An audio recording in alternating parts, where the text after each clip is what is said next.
Our correspondent there, Marvelous Obomanu, telling us more about higher education inequality. Now, to more stories, Nigeria's aviation sector has come under fresh criticism with what was clearly an embarrassing error from a domestic airline. A flight bound for Abuja ended up in Asaba, leaving passengers confused and angry. Bernard Akede has more.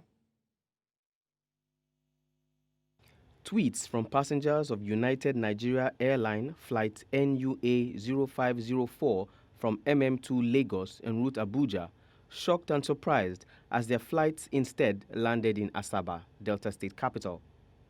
The airline later that day released a signed statement saying the flight was temporarily diverted to Asaba due to poor destination weather. However, according to World Weather app, the weather was suitable for flying, and passengers on board the aircraft said the flight attendant welcomed them to Abuja upon arrival. What then could have gone wrong? The aircraft it's a wet-list aircraft flown by foreign pilots who must have who followed the books based on the documentation given to him by the flight dispatcher. Abuja is ABV. The call code for the Abuja airport is ABV, while that of Asaba is ABB. But along the line, I heard the aircraft was supposed to operate Asaba before going to Abuja. Then when it was changed, they forgot to change the documentation for the pilots. In recent times, passengers have been having issues with the airline.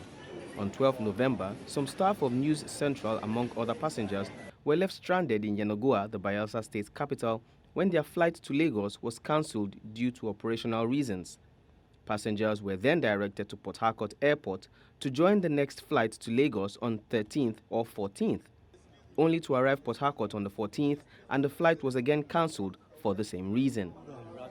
Excuse me, sir. Hold on. Excuse me. I'm excusing you. Are telling me hold on. You can start it again after. Sadly, the cost of transporting the passengers to Port Harcourt and accommodating them for the period of the delay was not covered by the airline. I think it's now left for the airline and the passengers, the airline in particular, to see what sort of compensation that it would give out to the passenger that were on board. It might not necessarily be cash. It might just be maybe a discount on their next ticket or whatever they feel is good for them. But I think that it remains with the airline to determine what should be the compensation to be given to the passengers. Upon his appointment as Minister of Aviation, Festus Keyamo said he will transform the country's aviation, and many believe this case will be a good place to start. When we have all this wet-list aircraft whereby the foreign pilots, but this is having foreign pilots and crew operating the aircraft, you need to at least have maybe a Nigerian cockpit crew in the cockpit. I think if that Nigerian had been in the cockpit, I think he would have been able to realize that, look, we're actually going to Abuja, that the flight plan to Asaba is a mistake, and we need to detour.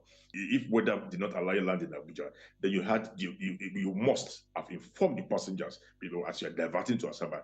Some platforms reported that the Nigeria Civil Aviation Authority, NCAA, has suspended all United Nigeria wet aircrafts following the unfortunate occurrence. While the action suggests the regulatory authorities are acting on the matter, what remains to be seen is how far this action would go to help improve the services of Nigeria's domestic carriers. Bernard Akede, reporting for News Central.